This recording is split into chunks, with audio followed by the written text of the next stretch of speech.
O dólar sofreu mais uma alta. E a previsão para 2025 da inflação já teve a sete altas seguidas. Isso gera impactos reais na economia brasileira. Tá difícil comprar comida. Qual é a saída disso? A inflação mudou a rotina de compras. Os economistas estão cada vez mais céticos. O salário não acompanha o aumento dos alimentos. Sabe que vai tirar de um lado, vai faltar do outro. Apesar disso, as medidas não foram suficientes. A inflação está no teto da meta. Isso é uma vergonha. O mercado financeiro acha que os juros vão continuar subindo. Não existe na história da economia nenhum país que tenha se desenvolvido, que tenha enriquecido com inflação alta. Tem um risco aí pra gente espreitando nas próximas semanas ou nos próximos meses. Pessimismo, Tainá. Pessimismo acho que é o resumo básico dessa história.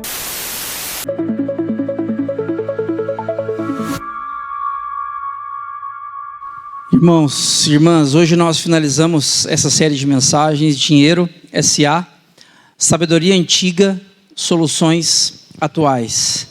E eu quero começar fazendo uma pergunta para você. Por que você acha que nós nos preocupamos tanto com o dinheiro? Por que nós gastamos tanto tempo nos preocupando com o que podemos ter ou com o que poderemos propiciar aos nossos filhos, às próximas gerações? Por que isso ocupa tanto o nosso pensamento? Você pode dizer, bom, porque eu preciso ser uma pessoa responsável, e sendo responsável eu preciso deixar para minha família, para os meus filhos, um legado. Um legado. E isso também passa por uma estruturação financeira. Legado, à luz da nossa cultura, tem a ver com acúmulo de bens e riquezas que garantirão uma vida mais cômoda a você na sua velhice e às próximas gerações. Mas é interessante que quando nós olhamos para a sabedoria bíblica, legado fala a respeito de algo mais profundo, fala a respeito de algo muito mais complexo e muito mais belo do que isso. Muito mais bonito do que isso. Gênesis 50, que é o texto que nós vamos visitar hoje, fala para a gente a respeito do final da vida de Jacó, fala também a respeito do final da vida de José, personagens bíblicos importantes, e também nos ensina a respeito de como lidarmos com recursos, com o perdão, e como podemos desenvolver um legado. Um legado. Nesse sentido, C.S. Lewis, autor, escritor irlandês, autor de vários livros conhecidos, e um filósofo cristão respeitado, ele fala a respeito de legado o seguinte: o verdadeiro legado não está no que acumulamos, mas no que compartilhamos. O verdadeiro legado não está no que acumulamos, mas no que compartilhamos. Aqui nós somos apresentados a uma perspectiva a respeito de legado que difere totalmente da perspectiva da nossa cultura, certo? A nossa cultura não fala para nós que legado tem a ver com repartir, com compartilhar. A nossa cultura fala para nós e nos ensina dia após dia de que legado tem a ver com acumular. Acumular, acumular, acumular, e quando você fechar os olhos para a história, abrir para a eternidade, você deixar muito acúmulo para quem fica. Basicamente é algo nesse sentido. Mas eu quero convidar você neste momento a repensar. Você topa repensar o conceito de legado na sua vida hoje? Você topa repensar o que é legado e repensando o que é legado, chegar em outro lugar de conclusão? Abrir as portas e janelas da mente para permitir-se chegar em novas conclusões? Se de fato o escritor C.S. Lewis tem alguma razão, nós não sabemos e nós não temos compromisso com ele. Mas nós temos compromisso com a palavra de Deus. E se a palavra de Deus nos conduz nessa manhã para novas conclusões acerca do que é legado, eu quero desafiar você a ficar com a palavra de Deus. Ok?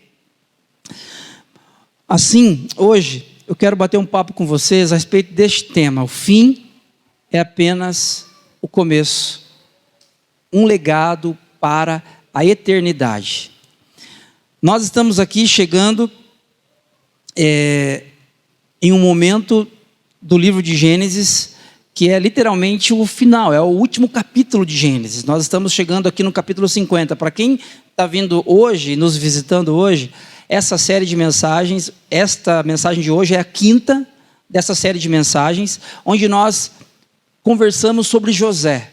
E como José, desfrutando de uma sabedoria que é do alto, que é um presente de Deus, soube gerir a sua vida e ambientes onde ele estava inserido em tempos de crise. E aqui parece que a gente está chegando no final da história, porém mais do que isso, parece que nós estamos chegando num momento meio complicado assim da história de Israel, porque é o fim da vida de Jacó, pai de José, e o texto vai falar também que é o fim da vida de José. Será que é o fim também do povo de Deus? Será que o povo de Deus vai sobreviver após esse tempo aqui? Mas a gente olha para o texto e a gente descobre que o fim é apenas o começo. E eu não sei como você chega aqui nessa manhã, talvez você chegue pensando assim, a partir de uma perspectiva de desfecho. Desfecho da sua vida, desfecho dos seus dias, desfecho da sua esperança. Você talvez esteja vivendo dias difíceis no âmbito do seu relacionamento conjugal, no ambiente familiar, na questão estrutural e financeira da sua vida, da vida da sua família, ou no seu ambiente profissional. Você vive dias dificílimos, e se você chega aqui nessa manhã achando que você está vivendo o fim, a boa notícia é que o fim é apenas o começo. Quando nós olhamos pela perspectiva da eternidade, o fim é apenas o começo. Nós vamos conversar hoje sobre um legado que não é para a próxima geração. Nós vamos conversar hoje a respeito de um legado que não tem a ver com a sua aposentadoria. Um legado para a eternidade. Um legado para a eternidade. Nesse sentido, eu quero convidar você a olhar comigo aqui para o livro de Gênesis, ainda no capítulo 49, no último versículo, e capítulo 50, versos 1 a 3. Aqui na Nova Versão Internacional, você pode acompanhar comigo aí da sua Bíblia, na sua versão de preferência. A palavra de Deus diz assim: Jacó deitou-se e expirou, e foi reunido ao seu povo. Uma maneira bonita aqui de dizer que Jacó morreu. José atirou-se sobre seu pai, chorou sobre ele e o beijou. Em seguida deu ordens aos médicos que estavam ao seu serviço, que embalsamassem o seu pai, e os médicos embalsamaram Israel. O novo nome de Jacó, Israel. Levaram 40 dias completos, pois este era o tempo para o embalsamento. Os egípcios choraram a sua morte durante 70 dias. Gente, você conhece o final da história, então você fica esperando a boa notícia. Mas imagina que você está ouvindo ou lendo essa história sem ter contato nenhum com o futuro, com possibilidades de desfecho para essa história, e você está vendo que Jacó deitou-se, expirou e foi reunido a seu povo. Significa que Jacó morreu. Quem é Jacó? Jacó é um dos patriarcas do povo de Israel. Abraão, Isaac e Jacó. E se Jacó morreu, nós estamos agora em maus lençóis. O que vai ser de nós? O que vai ser desse povo? As incertezas começam a rondar. O fim da vida de Jacó pode vir a ser, as pessoas poderiam pensar naquele momento, e você pode pensar a partir de dificuldades que você vive hoje. O fim da vida de Jacó pode ser o nosso fim.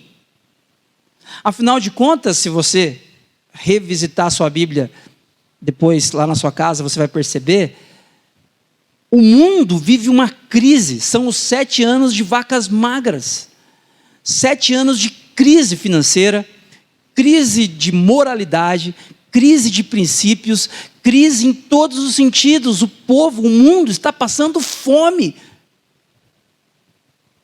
E Jacó, que representa o povo de Deus, morreu. Olha a reação de José. Interessante porque nós, olhando para a história de José, nós descobrimos que José ele é um excelente gestor, ele é um homem íntegro, mas nós também temos que perceber uma coisa: José é um ser humano completo, que possui emoções, que possui um coração rendido às circunstâncias reais da vida. Se você voltar no capítulo 45, você vê que quando José encontra Benjamim, o que ele faz? Ele se joga no pescoço de Benjamim, ele chora muito e ele beija Benjamim, seu irmão mais novo, o caçulinha de Jacó. Agora que o seu pai morreu, o que José faz? Ele se lança sobre seu pai, ele chora e o beija. É um padrão que o narrador quer que nós conheçamos a respeito de José. José se lança na direção das pessoas que ele ama, ele chora e ele beija essas pessoas. Ele não diz nada. Repare, o texto não fala a respeito de uma frase sequer de José a respeito da morte de seu pai. Tem momentos que a gente não tem muito o que falar, né? A gente só se lança aos braços da pessoa que a gente ama. A gente chora e beija. E é nesse contexto aqui, meus irmãos, que começa a nossa reflexão de hoje. Não são dias fáceis para o povo de Israel. O povo de Israel não vive dias fáceis. E esse é o momento onde a tribo de Jacó, os filhos, todo o clã, foi até o Egito pedir ajuda, porque eles estavam passando fome. E pedindo ajuda, eles reencontram José. E nesse contexto aqui, meus irmãos e irmãs, eu quero destacar algumas coisas com vocês a respeito do que se esperar de um futuro nos dias difíceis. Talvez você olhe para as circunstâncias, para um vídeo como esse aqui que antecede as nossas mensagens, Boris Casoy com a sua frase histórica, né? E você pode pensar, poxa, o que vai ser de nós? E pior, o que vai ser dos nossos filhos? Eu conheço amigos, amigas que optaram por não ter filhos, porque, não por uma questão física, não por uma questão necessariamente estrutural, financeira, mas por medo do futuro, medo do que vai acontecer ali na frente. Esse medo permeia o coração do povo de Deus nesse momento da história. E quando isso acontece, nós precisamos tomar algumas atitudes. A primeira delas, desfazer-se da mentalidade do medo. Ainda que isso aqui, gente, pareça uma frase coach, eu lhes garanto que não é. Isso aqui tem tudo a ver com o evangelho. Porque a mentalidade do medo é a mentalidade de um filho que não conhece o pai. A mentalidade do medo é a mentalidade de um servo que não conhece o seu senhor. E nós precisamos nos desfazer dessa mentalidade. E eu pergunto para você, o que faz você trabalhar como se não houvesse amanhã? O que faz você acordar cedo, trabalhar muito, chegar tarde em casa, ver pouco os seus filhos, não tirar férias? O que faz você trabalhar como se não houvesse amanhã? Primeiro, uma profunda consciência do seu papel na sociedade e do que Deus está fazendo em você e por meio de você, ou medo de não ter o suficiente? O que faz você trabalhar e almejar a promoção no seu ambiente de trabalho? É porque você entende que você tem um papel a cumprir naquele contexto? Ou é o medo de não se satisfazer com as suas posses? Nós precisamos nos desfazer da mentalidade do medo. Olha o que o texto diz para a gente no capítulo 50, a partir do verso 15.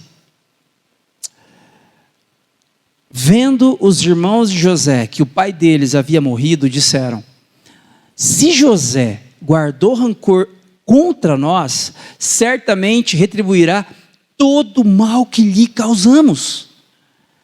José já disse que estava tudo bem, José já os abraçou, mas eles meio que não acreditam nisso. Eles fizeram tanto mal a José, que agora que Jacó, o patriarca, morreu, eles estão temendo.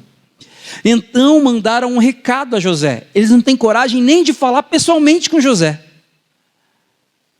Eles mandam um recado para José: antes de morrer, o teu pai nos ordenou que te disséssemos o seguinte: peço-lhe que perdoe o crime e o pecado dos seus irmãos que o trataram com tanta maldade.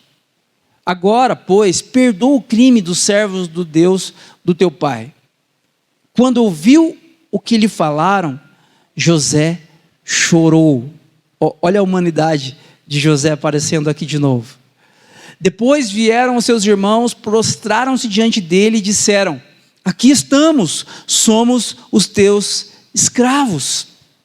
Olha só, gente. Os irmãos de José tinham medo porque pensavam como homens sem aliança com Deus. Quando nós não temos um relacionamento com Deus, e aliança aqui é uma palavra para relacionamento. Quando você se compromete com uma pessoa, você tem vários sinais visíveis que você pode dar de que de fato você está comprometido com essa pessoa. Um desses sinais, consagrado culturalmente para nós, é a aliança. É essa aliança que você usa se você é casado na sua mão esquerda. E esse é um sinal visível de um relacionamento muito mais profundo do que essa aliança pode expressar. Os irmãos de José, eles não têm esse relacionamento profundo com Deus. E por não ter esse relacionamento profundo com Deus, eles agem a partir da perspectiva do medo. Do medo. E eu quero desafiar você nessa manhã a pensar em como você tem se relacionado com Deus. Nos dias de crise, nós ficamos com medo do futuro, na maioria das vezes, porque nós nos relacionamos com Deus a partir da perspectiva do medo. E se Deus estiver me retribuindo por meus pecados da juventude? E se Deus estiver me retribuindo porque eu não tenho sido um servo fiel? E se Deus estiver pesando a mão sobre mim porque, meu Deus, eu não fiz aquilo que Ele pediu para eu fazer? Essa mentalidade, gente, é a mentalidade do medo, mas ela não é a mentalidade a respeito de Deus. A perspectiva a respeito de Deus é que nosso Deus é um Deus de aliança, sim, de relacionamento conosco, mas Ele nos conhece, Ele sabe que nós somos pecadores. E Ele enviou o Filho dele, Jesus, para pagar a conta que nós não poderíamos pagar. E Ele nos aceita e Ele nos ama com um amor sacrificial. Mas, Carlos, eu tenho medo de Deus olhar para mim com aquela cara de pai bravo e de mandar eu sumir da frente dEle. Talvez essa é a imagem que a cultura passou para você sobre Deus. Talvez essa é a imagem que o seu pai terreno passou para você a respeito de quem Deus é. Mas eu quero lembrar você, à luz da perspectiva bíblica, de que Deus não é assim.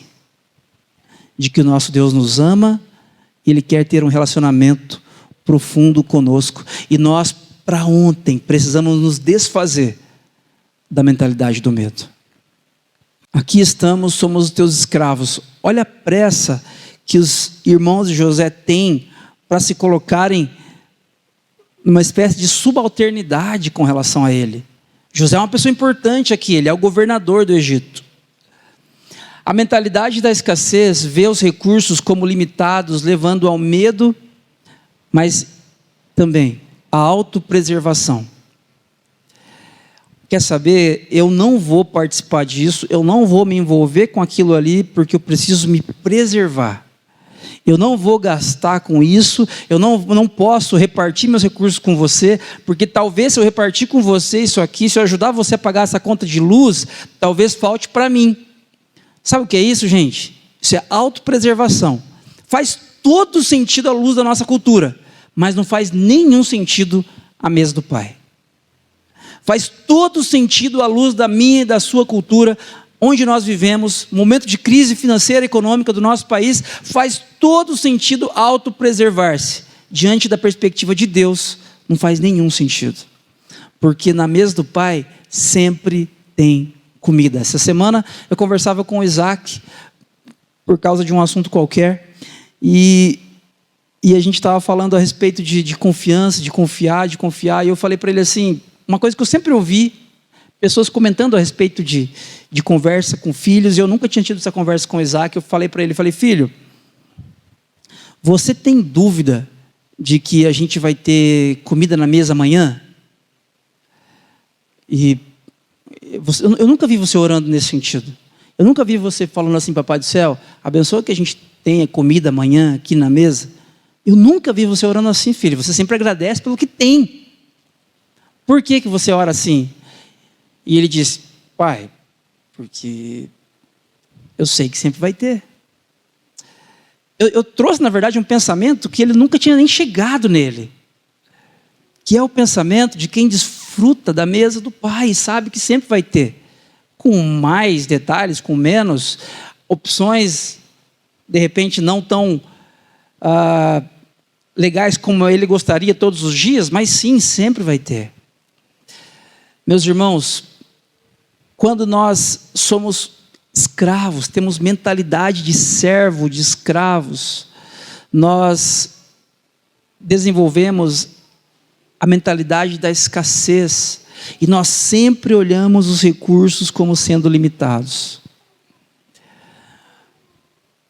E quando nós fazemos isso, nós agimos com medo e nós nos autopreservamos.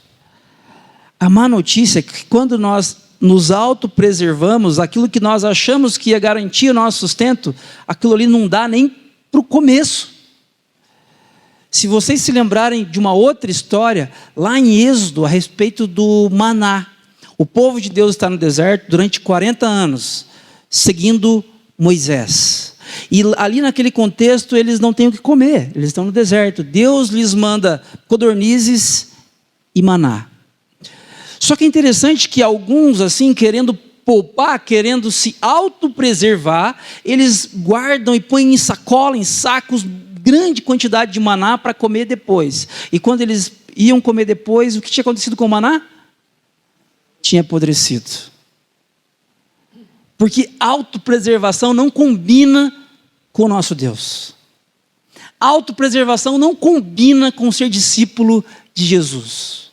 Eu não estou dizendo aqui para você gastar tudo de forma pródiga. Não é esse o ponto, irmãos e irmãs. Porém, essa autopreservação que nós enxergamos aqui nos irmãos de José tem que chamar a nossa atenção, porque eles não estão fazendo isso aqui porque, puxa, nós queremos servir o nosso irmão agora. Eles estão com medo de morrer. Eles estão com medo de serem torturados por seu irmão, pelos algozes agora do Egito.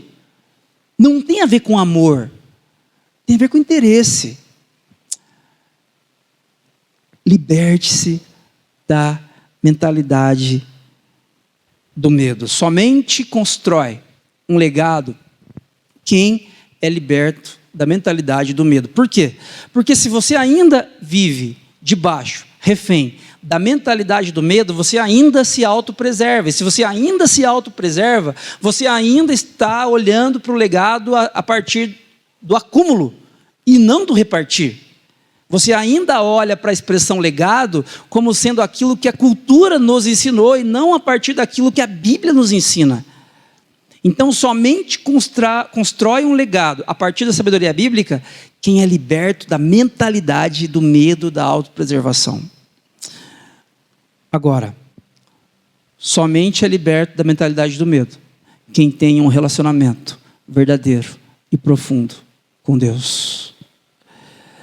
Porque, irmãos, irmãs, distante de Deus, distante da mesa do Pai, faz todo sentido autopreservar-se. Faz todo sentido você ter medo, e por ter medo você não repartir com ninguém, faz todo sentido. Agora, quanto mais próximo você está da mesa do Pai, mais despreocupado você está com o amanhã, porque o nosso Deus supre todas as nossas necessidades. Como está seu relacionamento com Deus? E eu não estou dizendo com a igreja presbiteriana Ático ou com outra comunidade cristã. Como está o seu relacionamento com Deus? Não tem a ver com religião. Não tem a ver com você cumprir requisitos para pertencer a uma religião. Não. O seu relacionamento com Deus.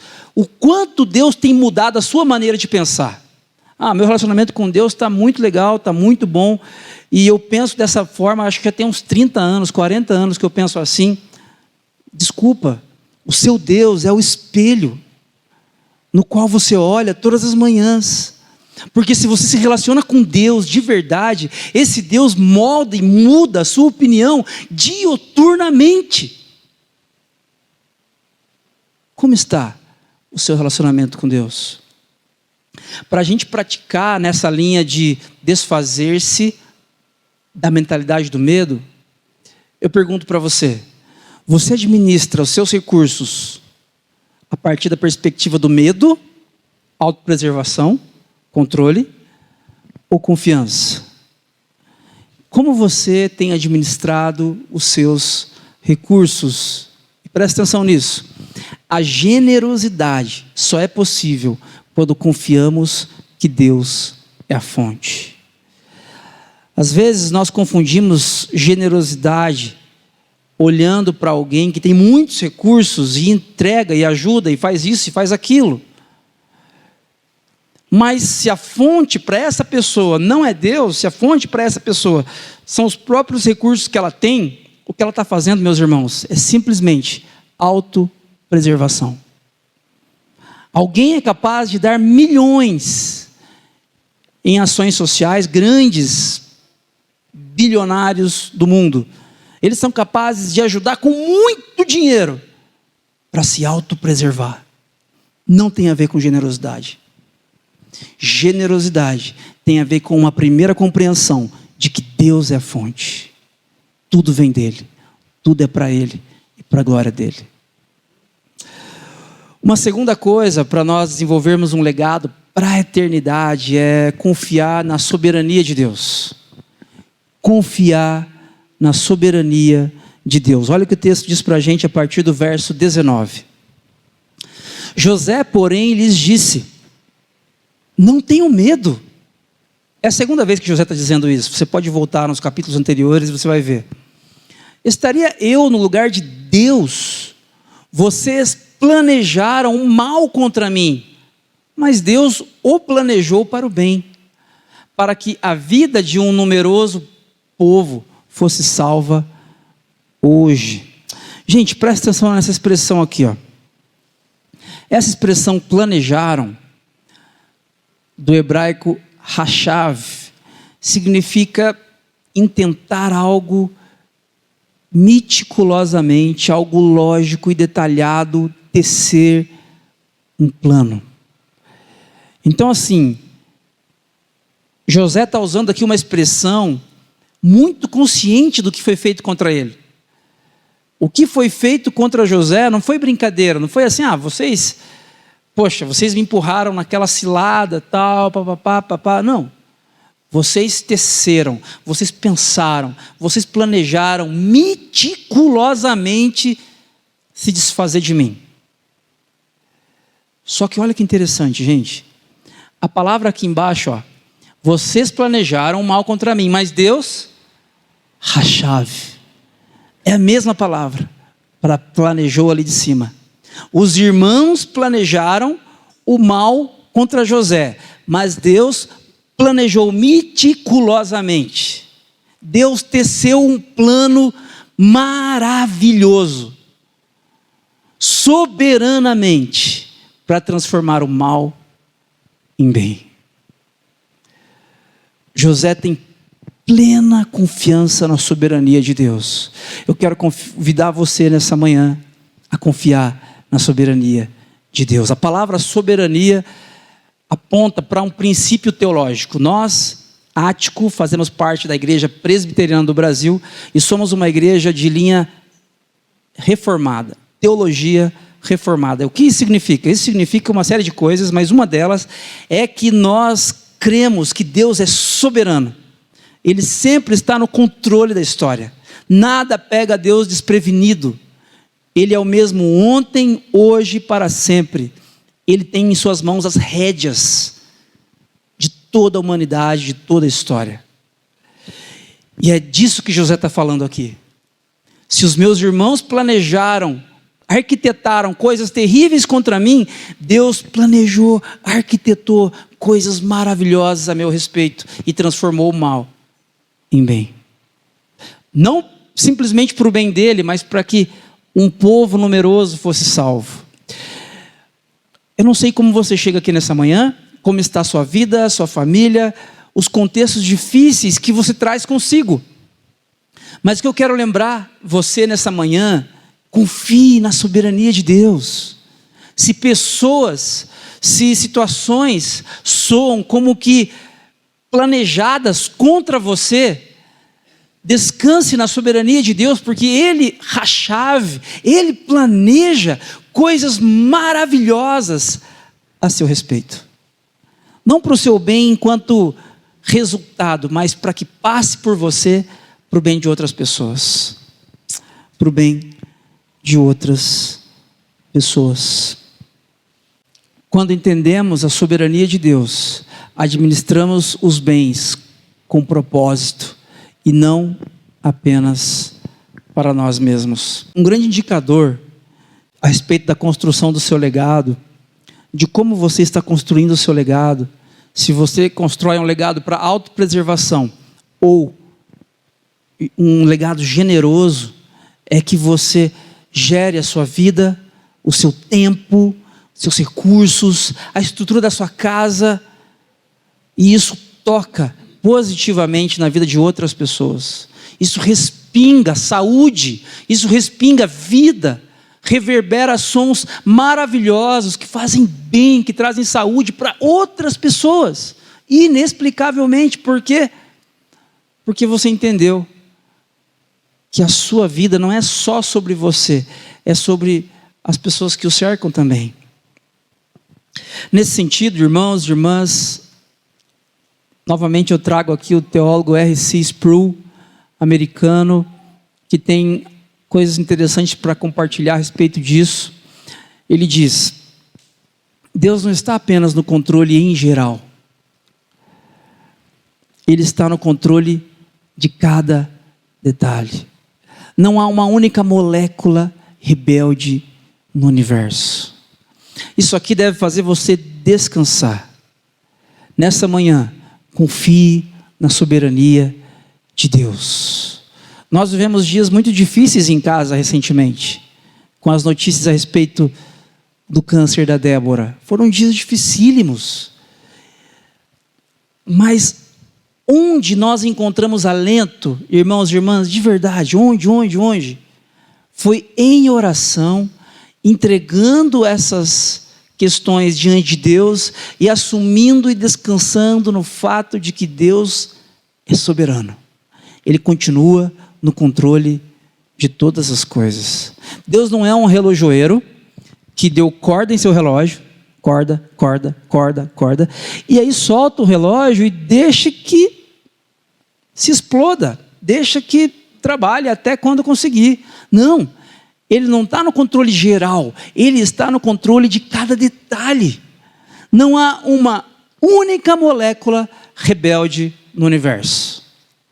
E esse é um outro conceito teológico, irmãos e irmãs, muito importante.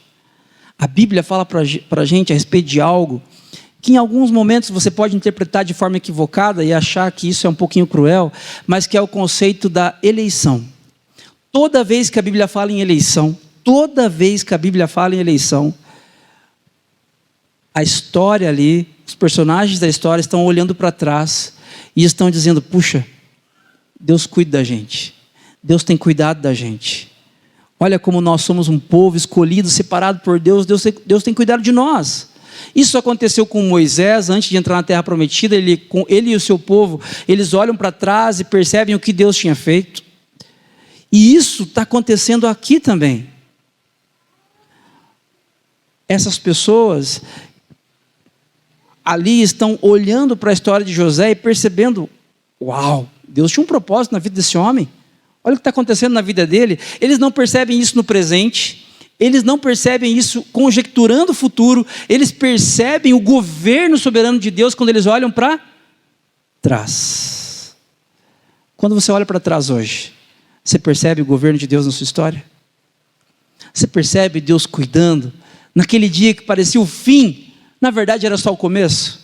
Você percebe Deus ouvindo suas orações, aquelas mais desesperadas da madrugada, e hoje aquilo para você se tornou até motivo de riso? Você percebe Deus cuidando de você nos mínimos detalhes, porque de fato Ele é soberano? Confie na soberania de Deus. E para a gente praticar nesse quesito de confiança, você vê sua vida financeira apenas pelos erros do passado ou a partir da perspectiva da soberania de Deus? Um negócio mal feito, a venda de um carro, de uma casa, e esse negócio foi mal feito. Você vê isso apesar somente da régua, das lentes, do que é bom, do que é um bom negócio, ou você consegue entender que Deus está no controle até dos negócios mal feitos? Uma mudança de cidade, mudança de bairro. Aquilo não te agradou tanto no começo, mas depois de um tempo você olha para trás e você começa a entender como que as coisas aconteceram, como Deus arquitetou, planejou, a chave, todas as coisas. Como você pode alinhar seus recursos ao plano maior de Deus? Como você pode fazer isso? E uma terceira coisa que eu quero destacar para que tenhamos um legado, não para amanhã, não para daqui 2 semanas, não para daqui 30 anos, mas um legado eterno de fato. Nós precisamos desenvolver a generosidade como legado. Nós precisamos desenvolver a generosidade. Ninguém nasce generoso, irmãos. Eu tenho 3 experiências em casa, 3 filhos. Amo absurdamente os 3. Mas tenta tomar uma banana da Joana. Ela não é a dona Fátima. Ela ama banana e pão francês. De manhã, a primeira coisa que ela fala, antes de ela dizer papai, mamãe, vovó, ela diz banana ou pão. E tenta pegar dela. Daqui só um pouquinho, Joana, só um pouquinho, eu já devolvo para você. Tenta pegar dela. Generosidade, gente, é uma coisa que nós aprendemos com Deus. Acúmulo é uma coisa que já vem com a gente. Tem a ver com o pecado. O pecado nos faz não querer repartir. O pecado nos faz querer acumular. Se você se enquadra mais no acúmulo do que no repartir, cuidado. Cuidado. Desenvolva a generosidade como um legado. Capítulo 50, verso 21. Olha o que José diz. Por isso, não tenham medo. Eu sustentarei vocês e as suas crianças. Assim, José os tranquilizou e lhes falou amavelmente. Gente, José está diante daquelas pessoas que lhe fizeram mal e ele está dizendo, não tenham medo, eu vou cuidar, eu vou sustentar vocês e os seus filhos. Os dias ruins vão passar. José, ao longo de sua vida, ele desenvolve a generosidade como um legado, e eu destaco essa expressão aqui, sustentarei. Essa expressão, ela tem uma ideia no hebraico de algo que é contínuo, um suporte que se mantém firme no tempo e no espaço. Não tem a ver com circunstâncias positivas, porque, por exemplo, se eu estiver com sobra na minha conta corrente, e você disser para mim que precisa de uma ajudinha, com muita facilidade eu vou ajudar você. Mas não é sobre isso que o texto está falando. O texto está falando sobre um sustento que se mantém firme no dia da tempestade, no dia difícil, no dia da circunstância completamente desfavorável. José está dizendo, eu vou sustentar você, eu vou permanecer firme, sustentando vocês e os seus filhos. Essa generosidade que nós enxergamos em José, ela é fantástica, irmãos e irmãs. E a generosidade que Deus quer enxergar em mim e em você, não tem a ver com um ato único. Eu não tenho dúvidas que você tem condições de se envolver generosamente com algumas causas nobres, com alguma instituição, com alguém que está passando alguma necessidade financeira, estrutural, ou com essa igreja mesmo, de você se envolver aqui como voluntário, partilhando dos seus recursos. Eu não tenho dúvida de que você pode fazer isso uma vez. Mas esse nunca foi o ponto. A questão é, você consegue sustentar, suportar, mantendo-se firme na mesma direção, um dia, um mês, outro mês, ano após ano, exatamente da forma generosa, como José está dizendo que faria aqui na direção dos seus irmãos? É essa generosidade que funciona como legado. Irmãos, nós estamos construindo uma igreja juntos.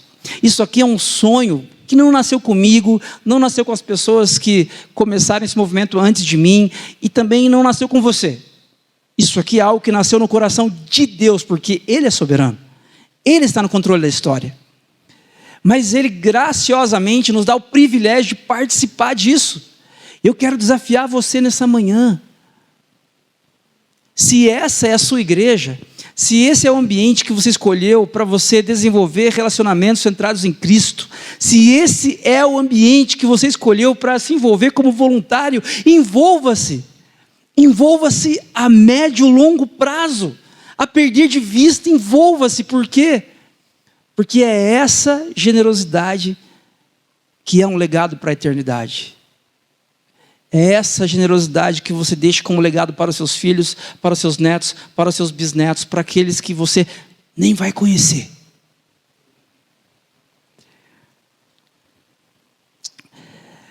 É interessante, irmãos, que a gente olha para a vida de José e talvez você tenha um engano, e eu vou concluir aqui, de achar que José é abençoado, porque ele deu certo como gestor. Deu certo?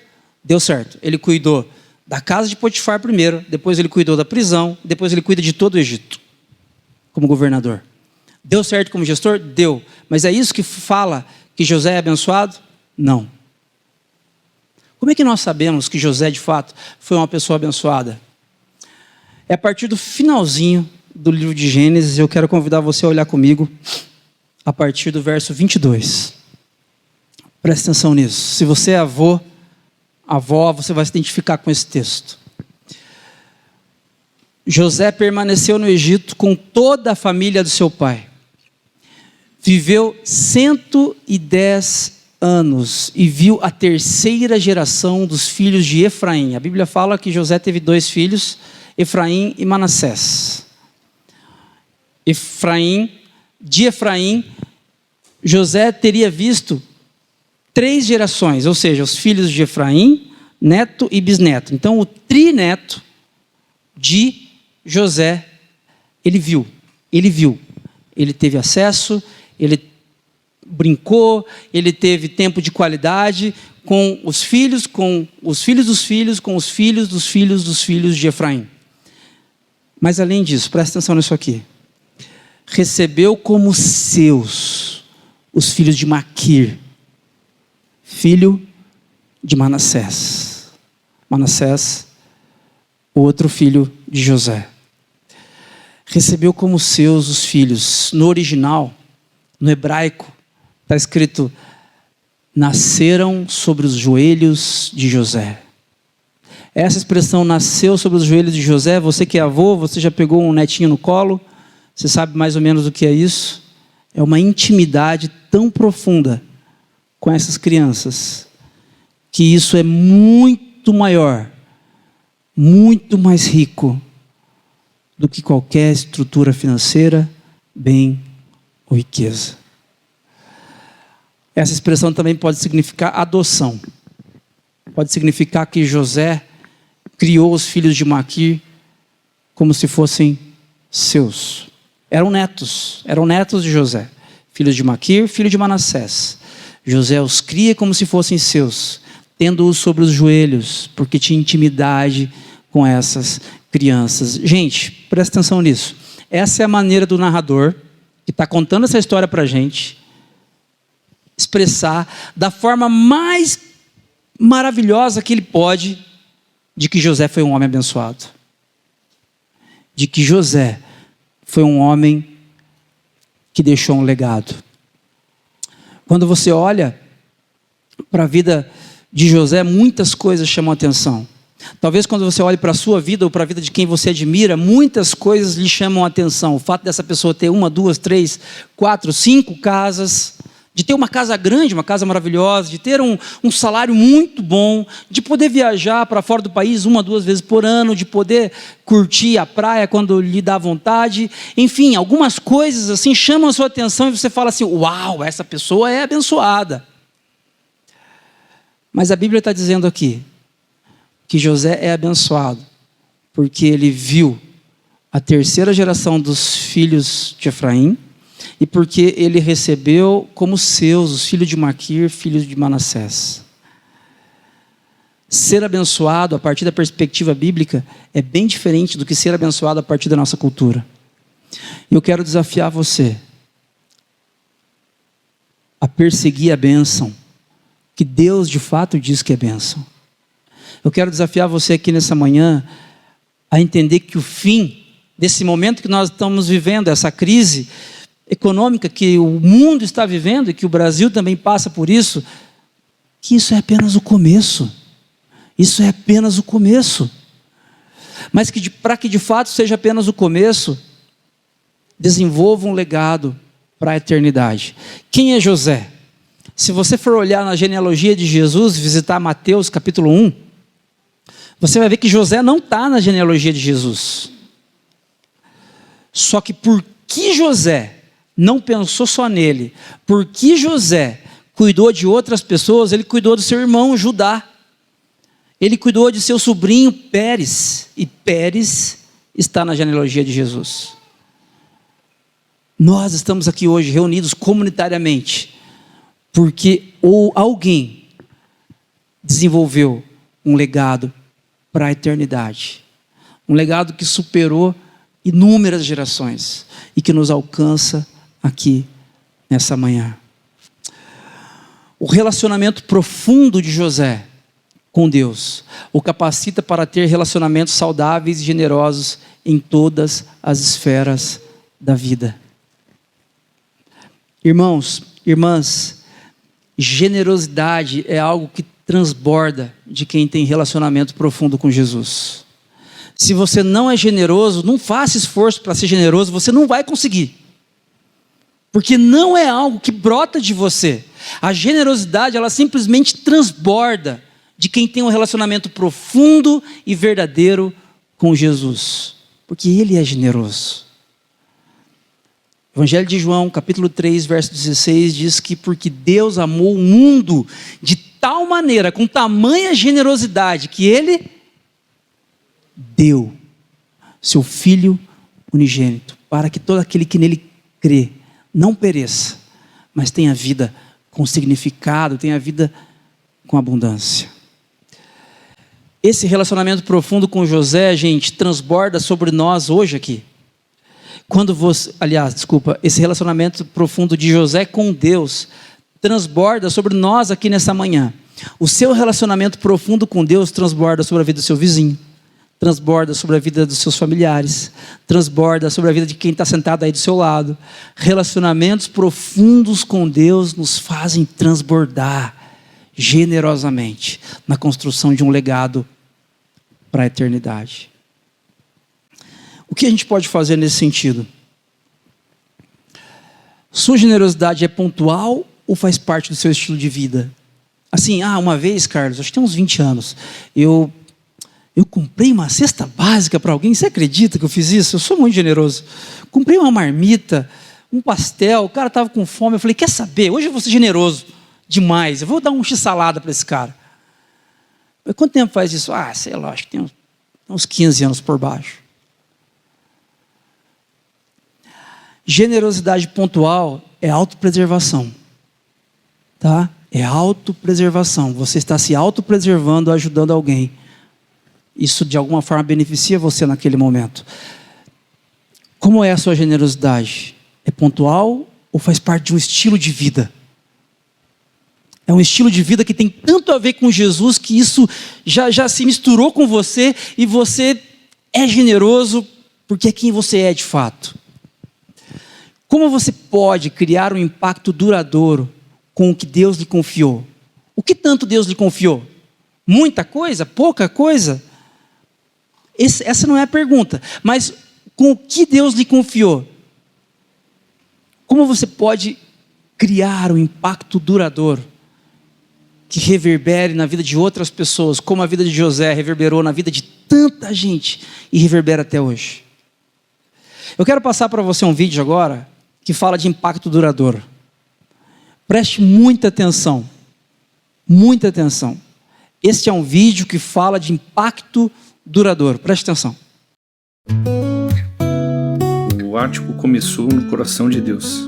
Ele foi movendo concomitantemente alguns corações aqui em Curitiba, mas também os corações de alguns irmãos queridos em tantos outros lugares. Desde Campinas, Jaguariúna, passando por Florianópolis, até no Acre. Já pensou? Uma espécie de uma preparação, um chamamento destas pessoas. Enquanto nesses lugares e com essas pessoas Deus ia executando o seu plano, aqui na nossa cidade, eu e a Lê sentimos a necessidade de comunicarmos Jesus para as pessoas. Fomos desafiados e impulsionados a fazermos um pequeno projeto para comunicarmos Jesus de uma forma simples e prática, através da nossa influência pessoal e também profissional. Por volta da metade do ano de 2016, nós decidimos abrir a nossa casa para encontros semanais com alguns amigos e pacientes, com o objetivo de apresentar Jesus no ático do nosso sobrado. Os encontros tornaram-se frequentes. A gente começou a buscar apoio numa comunidade em Campinas, a Chácara Primavera, para nos ajudar neste processo de transformar um pequeno grupo de pessoas, numa espécie de grupo base, no início da plantação de uma nova comunidade. Foi essa a sementinha inicial do ático. Na verdade, não tínhamos um sonho de plantar uma igreja. Apenas queríamos uma comunidade onde pudéssemos convidar os nossos amigos e onde a gente pudesse congregar e servir. Deus nos deu uma casa gostosa e receber os amigos sempre foi uma alegria. A gente sempre gostou de ter gente em casa. Claro que existe o empenho de arrumá-la, preparar um lanche, fazer toda a limpeza, mas o esforço sempre valeu a pena. Acreditamos na comunhão que acontece ao redor da mesa. Naquela época inicial, a gente não sabia nada, não imaginava o que Deus iria fazer. Não mesmo. Com a chegada de mais algumas pessoas que Deus estava preparando, algo começou a mudar. E de repente a gente começou a imaginar que Deus queria fazer algo mais. E o ático, sim, poderia se tornar então uma igreja. Quando a gente viu que iria ser uma igreja, o sentimento era que seria uma tarefa difícil e que não éramos capazes e nem dignos de fazê-la. Também não imaginávamos ser assim uma grande igreja. E nem imaginamos agora, Hoje, quando estamos no ático e vemos tudo o que Deus fez, eu nem acredito. Fico muito agradecida a Ele, reconhecendo que foi Ele quem fez tudo. Apenas queremos ser uma igreja que Deus preparou, o ático que Deus preparou, sempre juntos, para o bem dos nossos amigos e dos nossos familiares ao nosso redor.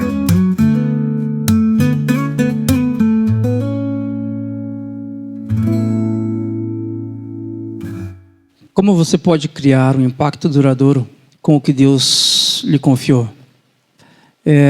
Hoje nós estamos aqui, irmãos e irmãs, porque lá em 2016,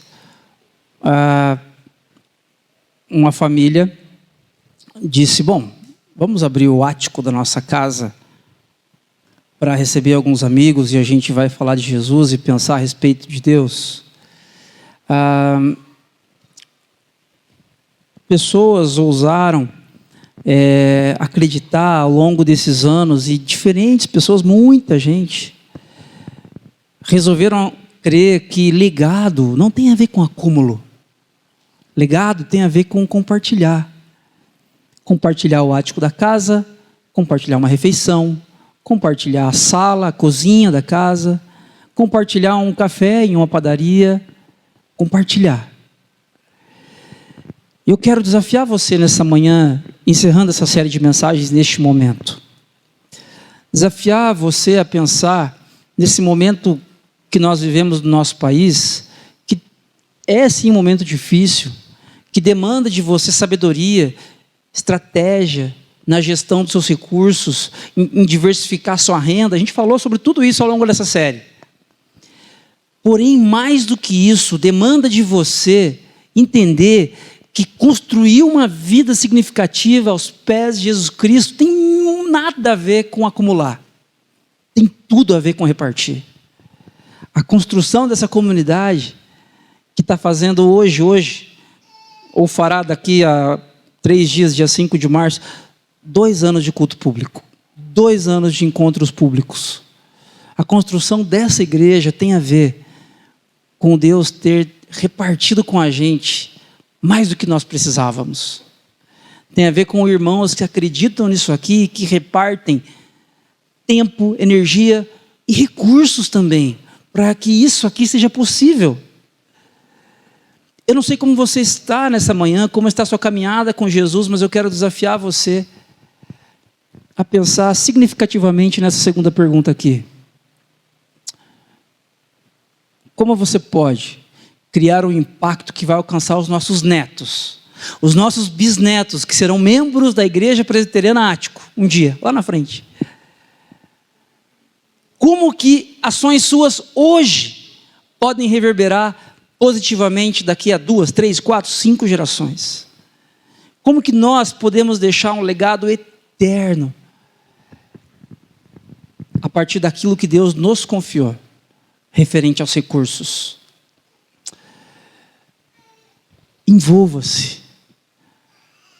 Nós temos conversado domingo após domingo do quanto precisamos de voluntários. Nós precisamos de voluntários. Se você pode, envolva-se na integração, no café, no Kids.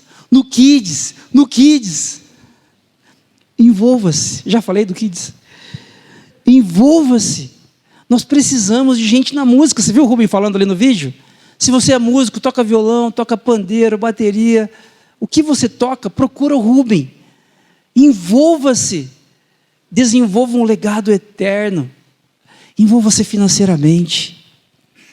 Irmãos, essa plantação ela é possível porque pessoas daqui acreditaram, porque irmãos que nem nos conhecem pessoalmente acreditaram em nós, de regiões diferentes do nosso país, de países diferentes, e se envolveram com a gente financeiramente.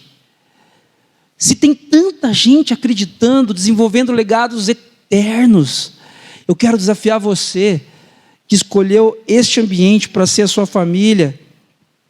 Envolva-se. Envolva-se também financeiramente. Envolva-se.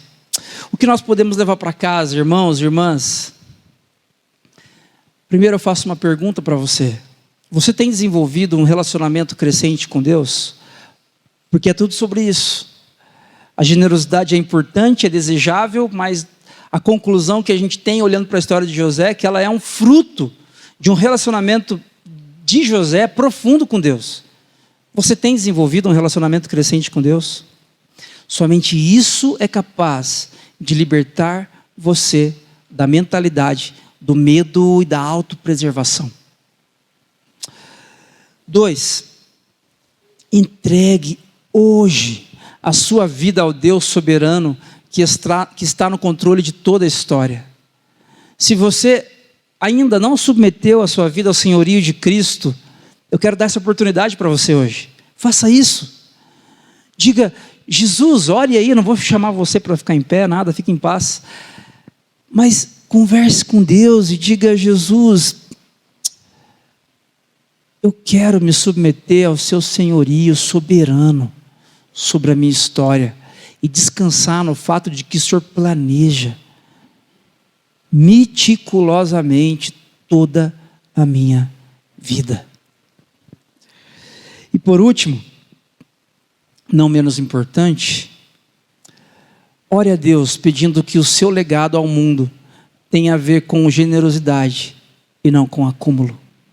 Fale com Deus e peça para que o seu legado neste mundo, quando você fechar os olhos para a história e abrir para a eternidade, tenha a ver com generosidade e não com acúmulo.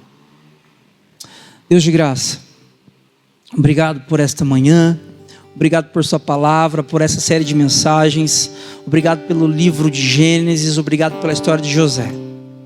Obrigado porque hoje, vivendo dias difíceis, nós podemos ser lembrados de que o Senhor continua no controle de todas as coisas, de que podemos viver debaixo de um outro ritmo, não o ritmo da cultura, do consumismo, do acúmulo, mas o ritmo da generosidade e da partilha. Lembra-nos hoje, Deus, dos sonhos que o Senhor já nos deu lá atrás, desde 2016, de uma igreja moldada por sua história, de uma igreja para o bem de Curitiba. Lembra-nos hoje, Deus, e reaviva em nossos corações e mentes aquela chama. Faz isso, Pai. Obrigado, Deus, obrigado, Pai, porque estamos participando de algo que tem impacto eterno. Obrigado por este privilégio.